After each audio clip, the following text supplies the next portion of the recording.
You hear about them constantly, those massive corporate mergers and acquisitions, billion-dollar deals announced, lots of buzz. Yeah, big fanfare, usually. Company A buying Company B. Exactly.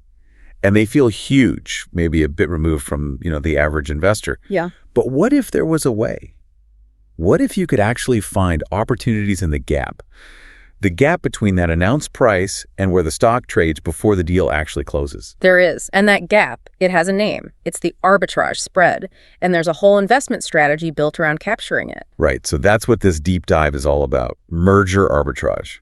We're going to really unpack this. We are. We'll look at how this strategy works, how that potential profit, the spread, is actually calculated. And what influences it, what makes it bigger or smaller, plus the risks.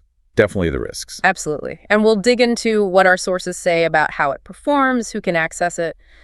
Basically, give you a real sense of this corner of the market. Okay, let's dive in. A different way to look at M&A deals. So let's start right at the beginning. Merger arbitrage. What is it, really?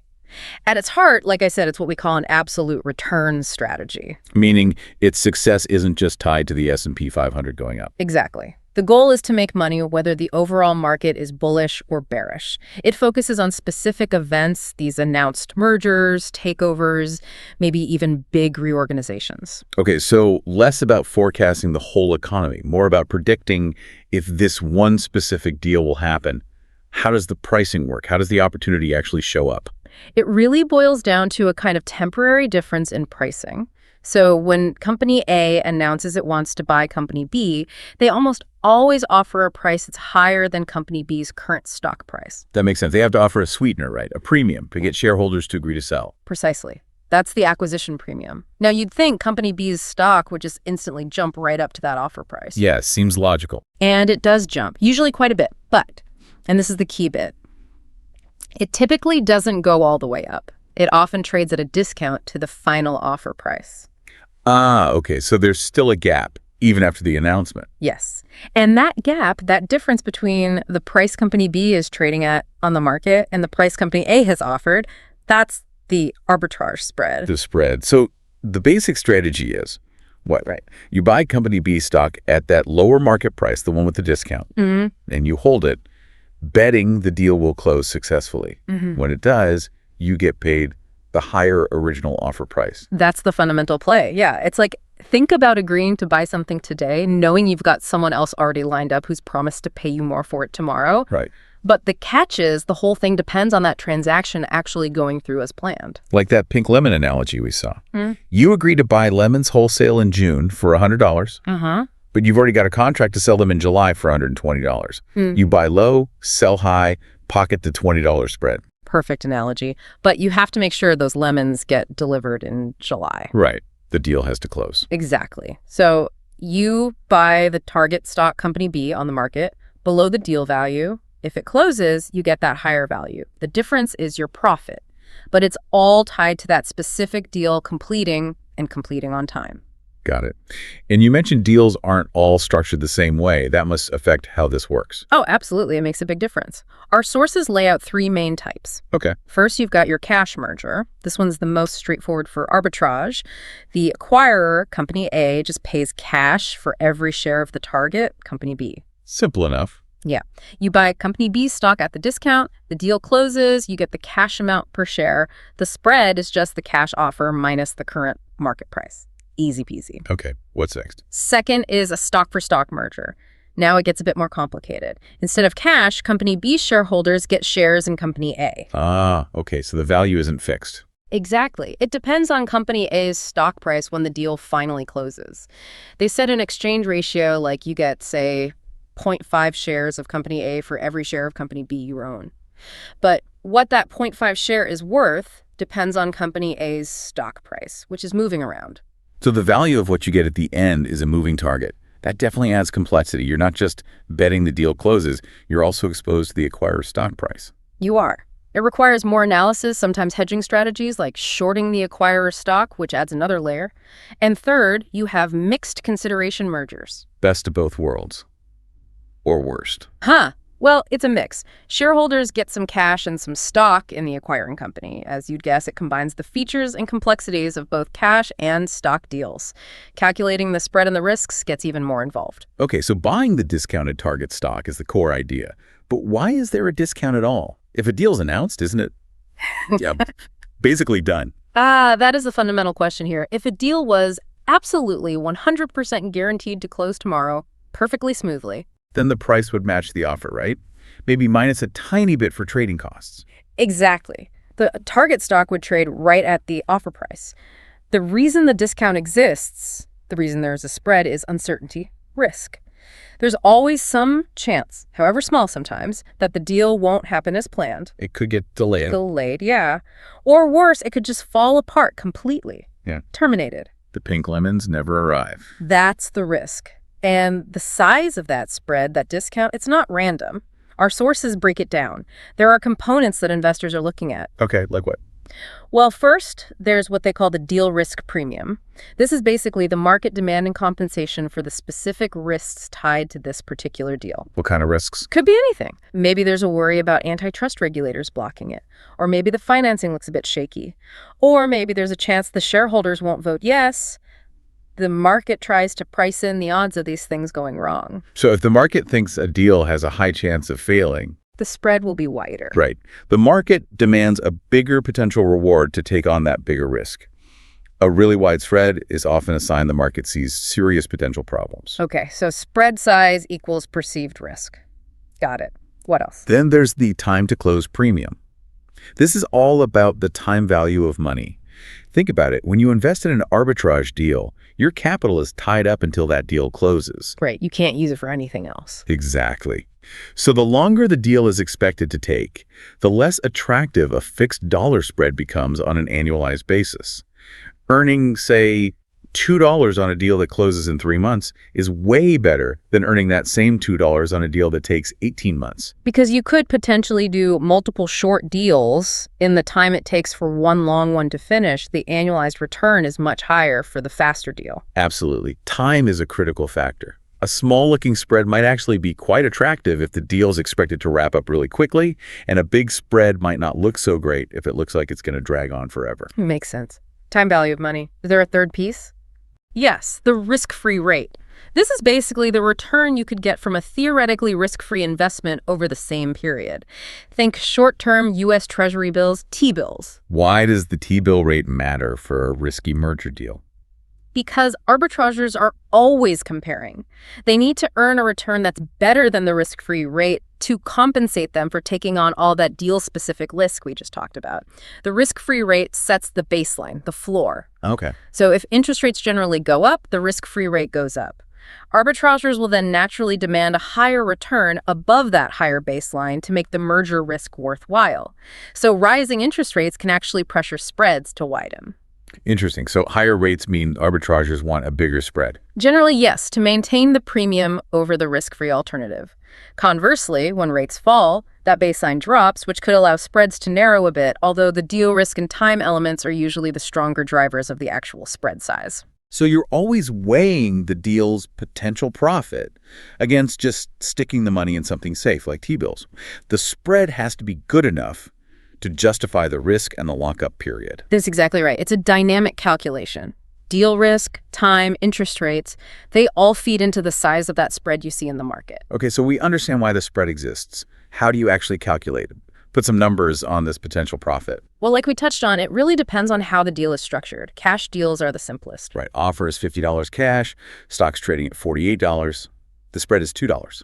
Pretty straightforward. Exactly. $2 or about 4% potential return if it closes.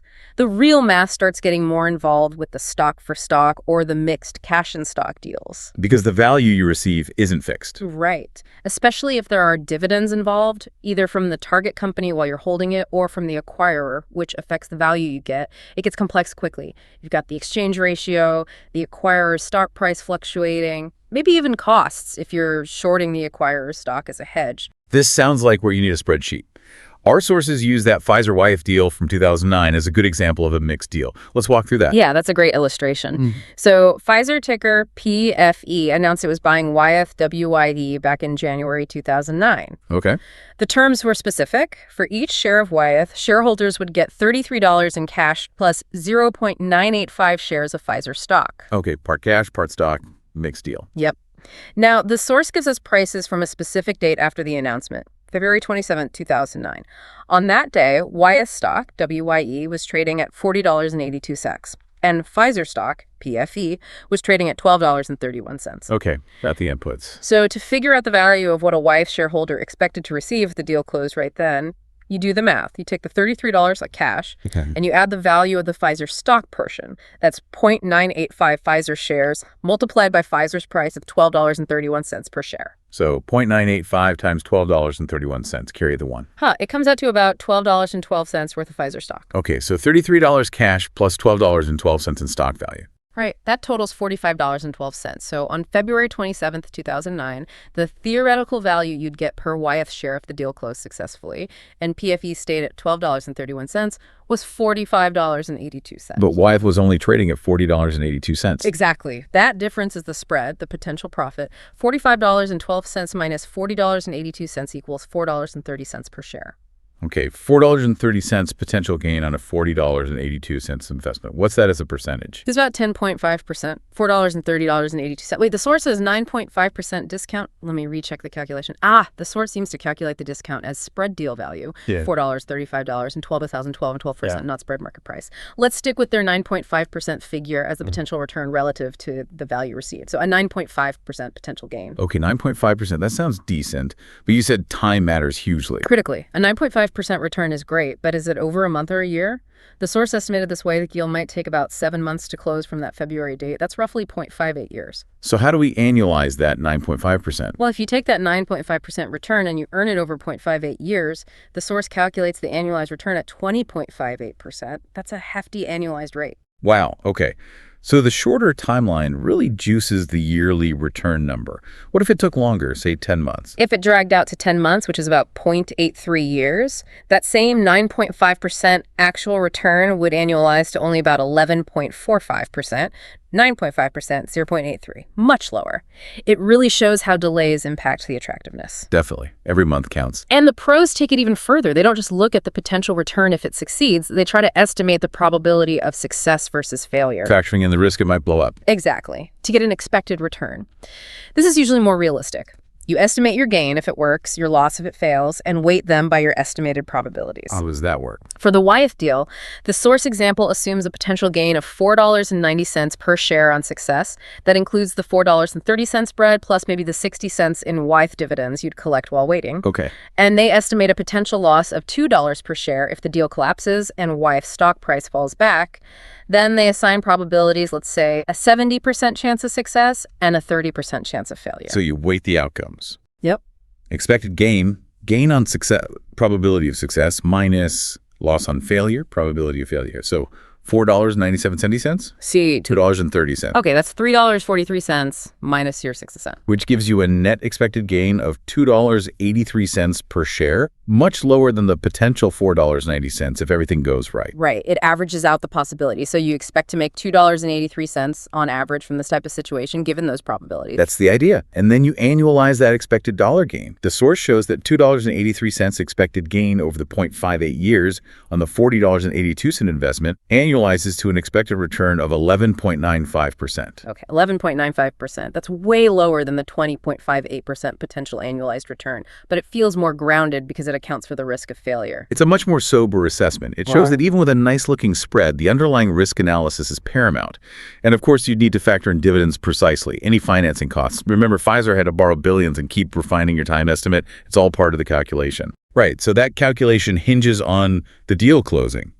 But we keep saying the spread exists because maybe it won't. What are the big reasons a deal might just die? Yeah, this is the flip side. The real risk arbitrageurs are paid to take. Deal failure is the main way you lose money here. Our sources lay out the main culprits. Top of the list. Regulatory hurdles, almost always number one, especially for big deals. Antitrust is the big one in the U.S. That means the FTC and the DOJ looking hard at whether the deal harms competition. And they can just say no. They can try to block it in court or demand the companies sell off parts of their business divestitures as a condition for approval. And it's not just antitrust. Specific industries have their own regulators, banks have the OCC, airlines the DOT, media the FCC. They all get a say. And if the companies operate internationally... Oh, boy. Oh, yeah, then it gets really complicated. Think about Microsoft buying Activision Blizzard, needed approval from regulators in dozens of countries. Each one has its own process, its own concerns. A rejection in one key market could potentially torpedo the entire deal. It adds massive complexity and delay risk. Okay, regulatory nightmare. What else? Financing conditions. A lot of these deals involve debt. The acquirer needs to borrow potentially huge sums of money. Remember, Pfizer needed over $20 billion for Wyeth. Right. If the credit market suddenly frees up, or interest rates spike, or the acquirer's own financial situation gets worse before closing, that committed financing could disappear or become way too expensive. So a downturn in the economy could kill a deal that looked solid before. It absolutely could. Then there's the shareholder vote. Even if management agrees, the shareholders usually have to approve it, both the target shareholders and sometimes the acquirer's shareholders too. They could just vote no. Maybe they think the price isn't good enough, or they don't like the deal for strategic reasons. My owners get the final say. They do. You also have material adverse change clauses, usually called MAS clauses, baked into the merger agreement. These basically define really bad things that could happen between signing and closing that would let one side walk away legally. Like if the target company's business suddenly collapses. Exactly. Or a huge lawsuit emerges, or some other disaster strikes that fundamentally changes the deal's value. These clauses are tricky and often end up in court if someone tries to use one. More uncertainty. Yeah. Anything else? Sure. There's always the risk of pending litigation, maybe shareholders suing over the deal price or process. And if it started as a hostile takeover where the target company didn't want to be bought, their defenses could still scuttle the deal later on. Wow. That's quite a list of things that can go wrong. No wonder there's a discount. Absolutely justifies the spread. And like we said, the size of the spread is often telling you what the market thinks about the odds of hitting one of these landmines. A really wide spread usually means the market sees big regulatory risk or maybe financing worries. The sources mention some current large deals, Albertsons, Ansys, Capri, Kellanova, trading at wide spreads precisely because of that regulatory uncertainty. So a wide spread isn't just potential profit. It's a potential warning sign. If the deal does fail, what happens to the arbitrager? Well, that's usually painful. The main reason the target stock was trading high, the prospect of the buyout evaporates. So the stock price typically tanks, often falling right back to where it was before the deal was even announced, sometimes even lower if the failed deal reveals problems. Ouch. So you bought high, expecting higher, and instead, it crashes. That's the risk you take. You lose the difference. It underscores why assessing that probability of failure is so critical. Okay, so these deals and their spreads don't exist in isolation, right? There's a whole M&A market out there. What drives the overall activity? That's right. The broader context matters a lot. Several big forces shape the M&A landscape. Economic conditions are huge. Low interest rates make borrowing cheaper, so companies are more willing to finance big acquisitions with debt. And when the economy's strong, strong GDP growth, high corporate profits that builds confidence. Companies feel better about making big strategic bets. On the flip side, recessions or rising rates tend to cool things off. Industry trends are also massive drivers. You see waves of consolidation. Sometimes companies merge for scale when an industry is hot. Other times, strong players buy up weaker ones when things are tough. Acquiring specific capabilities is big now, too. Buying AI firms, cloud companies, fintech innovators. Right, buying growth or tech instead of building it. Exactly. Or consolidating in fragmented sectors, like we're seeing with regional banks. And simple competitive dynamics play a role, buying a rival to gain market share or eliminate a threat. How does the regulatory climate fit into this big picture? You mentioned it affects individual deals. It has a huge impact on the overall market, too. Our sources noted that U.S. regulators, the FTC and DOJ particularly, have been taking a tougher stance lately, often described as more hostile towards mergers. What does hostile mean in practice? Yeah. More scrutiny. Yeah, more scrutiny, longer reviews, asking for way more information, and just being more willing to challenge deals in court, especially the really big ones. This creates uncertainty for companies thinking about M&A. So it might make companies hesitant to even propose big deals. They can, yes, or push them towards smaller, less risky deals. And for arbitrageurs, this tougher environment is a key reason why some deals get bogged down in regulatory review and trade at those wider spreads. The market factors in that heightened risk. So the regulator's attitude directly shapes the opportunities and risks in merger arb. Absolutely. It's a major factor. And the sources bring up the U.S. election as a potential catalyst here. How so? Well, regardless of who wins, leadership changes are likely at the FTC and DOJ afterwards. A new team might bring a different philosophy, maybe one that's perceived as less hostile to M&A. It's not certain, but if the regulatory environment seems likely to become less challenging, that could boost M&A confidence and maybe help resolve some of those suck deals with wide spreads. That's the idea presented. It's an interesting intersection of politics and market dynamics that arbitrageurs are certainly watching. Again, we're just reporting what the sources say about potential impacts here. Understood. What about the current state of play? The sources had some recent data from September 2024. Yeah, some interesting points there. Globally, M&A value was actually up in the first part of 2024 compared to the year before, even though the number of deals was slightly down. So fewer deals, but bigger ones. Mega deals. Seems like it. Especially deals over $10 billion saw an uptick. It might signal that confidence for those really large strategic moves is returning. And the U.S. is still the dominant player, making up almost half of global M&A value. That's a 5-year high. Which sectors are hot? The big ones mentioned align with those trends we discussed. Tech, driven by AI and digital transformation, no surprise there. Energy and power, think energy transition, security, and financials' ongoing consolidation, especially regional banks. Another really big trend highlighted is private equity. PE firms were involved in almost a quarter of all M&A value through buyouts. Why are PE firms so active? The sources point to a few reasons. They like taking companies private to avoid the costs and scrutiny of being public. They typically have a longer investment horizon than public markets demand. And importantly, they're sitting on a lot of dry powder capital they've raised that they need to invest. So they're putting that cash to work, buying companies. Yeah. Makes sense. Anything else notable? Yes, the SPAC market seems to be making a comeback in terms of arbitrage potential. SPACs. The blank check companies. Right. After a quieter period, new SPACs are launching, and competition among them has apparently led to wider SPAC arbitrage yields. The sources suggest these yields look attractive compared to other short-term fixed income, especially since the returns can often be taxed as capital gains. So that's another distinct arbitrage play within this event-driven world. It is. Different mechanics, but a similar idea of capturing a spread based on a corporate event.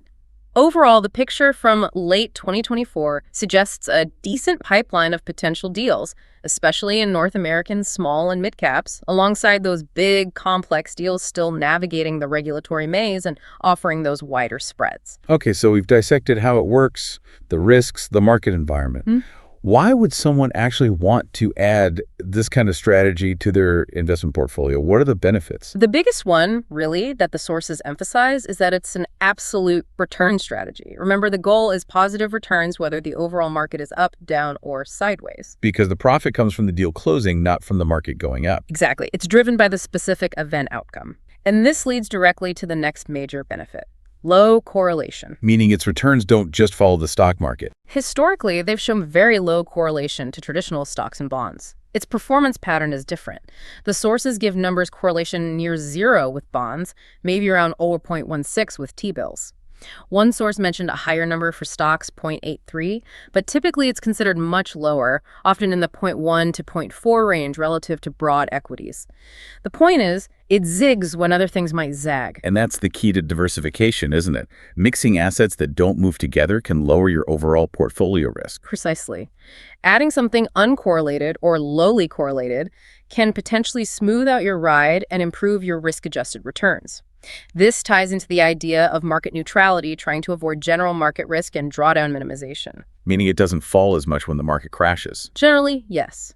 Because its returns depend on deal outcomes, not market sentiment, it tends to hold up much better in bear markets. The sources cited data showing event-driven strategies, which include merger arb, had an average quarterly loss of only about negative 1.56% in bear markets, compared to the S&P 500 losing almost 1.9% on average in those same periods. Wow, that's a huge difference in downside protection. It really highlights its potential as a defensive diversifier. It can act as a potential hedge for a traditional long-only stock and bond portfolio. Okay, diversification, lower drawdowns. Any other perks? Tax efficiency is often mentioned. The profits from merger arbitrage deals are usually treated as capital gains, not ordinary income. In many places, capital gains are taxed at lower rates, so you potentially keep more of what you earn after taxes. That's definitely a plus for taxable accounts. What about the interest rate environment we talked about? How does that play into the benefits now? Well, historically, rising rates could lead to wider spreads as arbitrageurs demanded more compensation over the higher risk-free rate. The current situation, as described in that September 2024 commentary, is interesting, even though rates might be expected to come down. Which usually makes bonds look better. Right, but the argument is that merger arb still looks attractive relative to fixed income. Why? Because spreads on many deals are already wide due to those regulatory risks we discussed. So you potentially have wide spreads plus the prospect of falling rates making traditional bonds less appealing. So it's kind of a potential sweet spot. Rates might fall, hurting bond returns, but M&A spreads are being held wide by other factors. That's the perspective offered in the commentary. You have ongoing M&A activity, wide spreads on certain deals due to non-rate factors, and potentially less competition from falling rate fixed income. It's presented as a potentially favorable setup. It sounds like a strategy with real diversification benefits. But you said it's been around a long time. Graham, Buffett, Greenblatt. Has it changed much over the years? Is it still the same game? Oh, it has definitely changed. The core idea is the same, but the playing field looks quite different now compared to, say, the 1990s. A key study from the CFA Institute looking at data from 1990 to 2007 found something really significant. What was that? A major decline in the average size of the arbitrage spread. Really? How big a decline? The study suggested spreads shrank by over 400 basis points, that's 4 percentage points after 2002, compared to the earlier period. Looking just at the spread right after a deal announcement, the median dropped from a range of 4% to 7% before 2001, down to just 1% to 2% afterwards. Wow, from potentially 7% down to 1 or 2%. That's huge. Why did that happen? The analysis points to a few related factors. First, reduced transaction costs. It just got cheaper and easier to trade. Lower commissions, tighter bid-ask spreads, less market impact from big trades thanks to technology and things like decimalization. So it became easier for arbitrageurs to jump in and close the gap. Exactly. Lower friction means the spread gets arbitraged away faster. The study noted that spreads measured very close to the deal completion date, which mostly reflect these costs, showed the biggest drop. Okay, lower costs. What else? Increased interest in capital flows. Simply put, the strategy got popular, more people recognized the diversification benefits, more hedge funds launched to do it, and tons more money flowed into those funds. More money chasing the same deals. Yep. So when a deal gets announced, you have way more buyers rushing in to grab the target stock. That intense buying pressure bids the price up much faster, narrowing the spread much farther than it used to.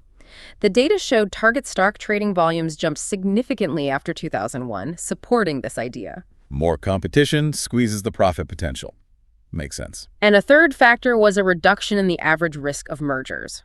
This sounds a bit counterintuitive given what we said about regulatory risk, but it's about the mix of deals changing over that specific study period. How so? There was a trend towards more cash deals, which naturally have lower spreads than stock deals because the payout is fixed.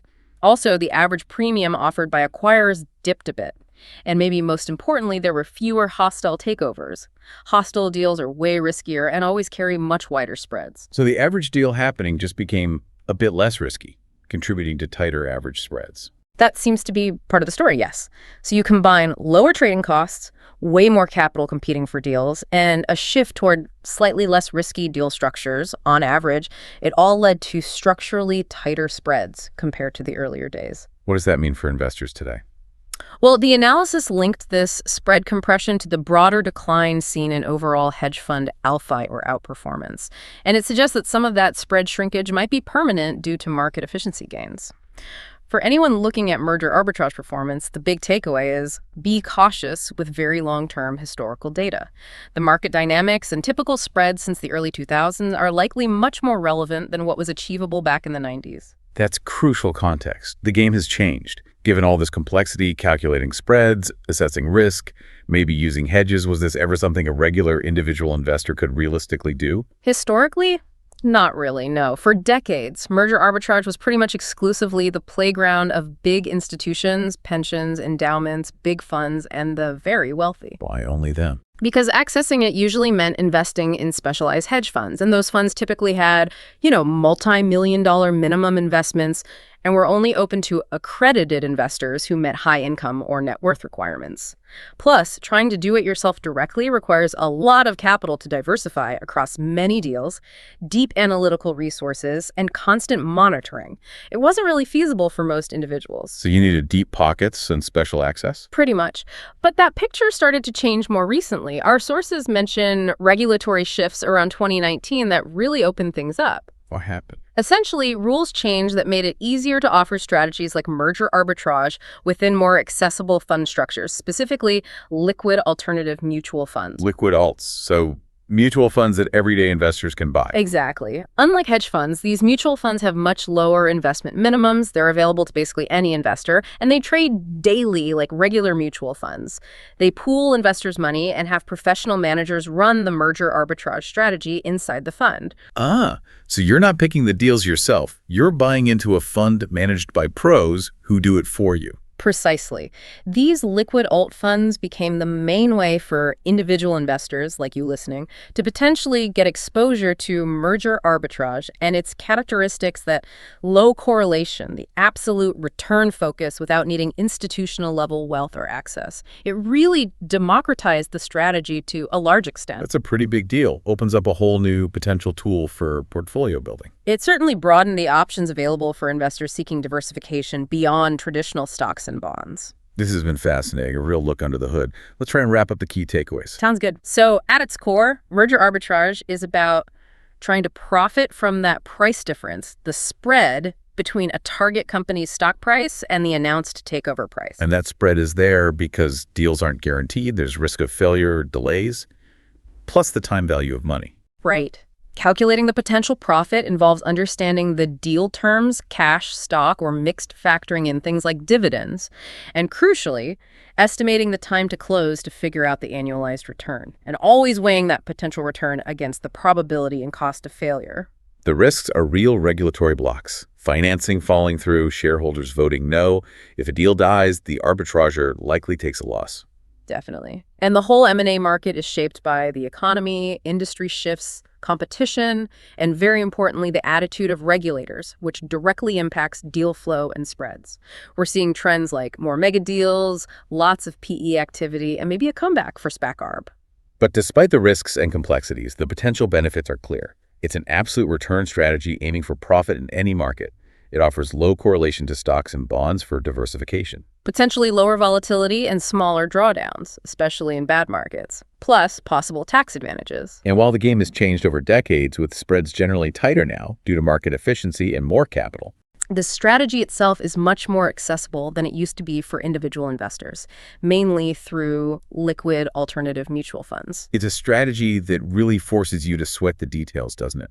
Forget the market noise. Focus on this deal, this spread, these risks. Absolutely. It requires real homework, digging into the specifics of the transaction, understanding of potential roadblocks, and doing the math on the risk versus reward. So as you think about diversifying your own investments, considering strategies like merger arbitrage means looking beyond just market direction. It means analyzing specific events, but it's not simple. It demands that careful analysis of the fine print, the risks, the numbers.